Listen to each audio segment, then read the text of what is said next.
செந்தில் பாலாஜியை லாக் செய்த சிஎம் விஜய். அனைத்து ஏர்போர்ட்டில் லுக் அவுட் நோட்டீஸ்.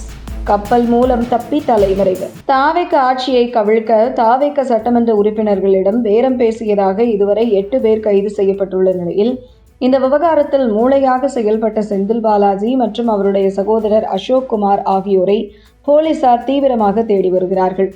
தலைமறைவாக இருக்கும் இருவரும் எங்கே என சல்லடை போட்டு ஒரு பக்கம் போலீசார் தேடிக்கொண்டிருக்கையில், மறுபக்கம் செந்தில் பாலாஜி மற்றும் அவருடைய சகோதரர் இருவரும் நேரில் ஆஜராக வேண்டும் என சம்மனை கரூர் அருகே உள்ள ராமேஸ்வரம்பட்டியில் இருக்கும் அவரது பூர்வீக வீட்டிற்கு திருவல்லிக்கேணி தனிப்படை காவல்துறையினர் சென்றனர்.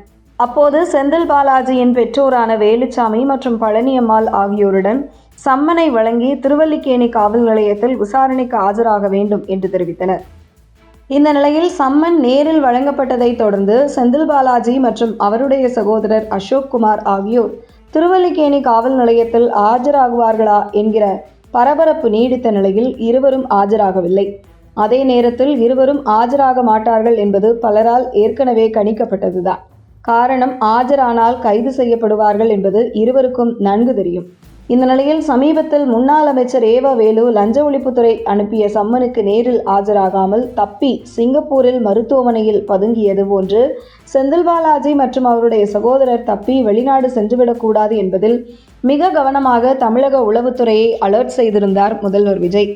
மேலும் முன்னாள் அமைச்சர் செந்தில் பாலாஜி மற்றும் அவரது சகோதரர் அசோக் குமார் ஆகியோருக்கு எதிராக சென்னை மாநகர காவல்துறை லுக் அவுட் நோட்டீஸ் எனப்படும் தேடப்படும் குற்றவாளிகளுக்கான சுற்றறிக்கையை வெளியிட்டது. இந்தியாவின் அனைத்து விமான நிலையங்களுக்கும் இந்த அறிக்கை அனுப்பப்பட்டுள்ளதுடன் அவர்கள் இருவரும் நாட்டை விட்டு தப்பியோட முயன்றால் உடனடியாக சென்னை காவல்துறைக்கு தகவல் தெரிவிக்குமாறு குடியுரிமை அதிகாரிகளுக்கு உத்தரவிடப்பட்டிருந்தது.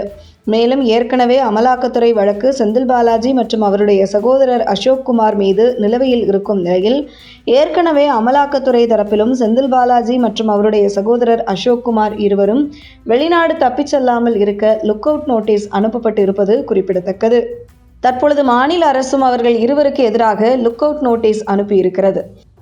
இந்த நிலையில் செந்தில் பாலாஜி மற்றும் அவருடைய சகோதரர் அசோக் குமார் ஆகிய இருவரும் ஓடவும் முடியாது ஒளியவும் முடியாது என்கிற வகையில் முதல்வர் விஜய் லாக் செய்துள்ளதை தொடர்ந்து இருவரும் கடல் மார்க்கமாகத்தான் தப்பி தலைமறைவாக வாய்ப்புள்ளது என கூறப்படுகிறது. அந்த வகையில் கடல் மார்க்கமாக தப்பி தனி தீவுகளில் இருவரும் தலைமறைவாக இருக்கக்கூடும் என்கிற சந்தேகம் ஒரு பக்கம் வலுத்து வருகிறது.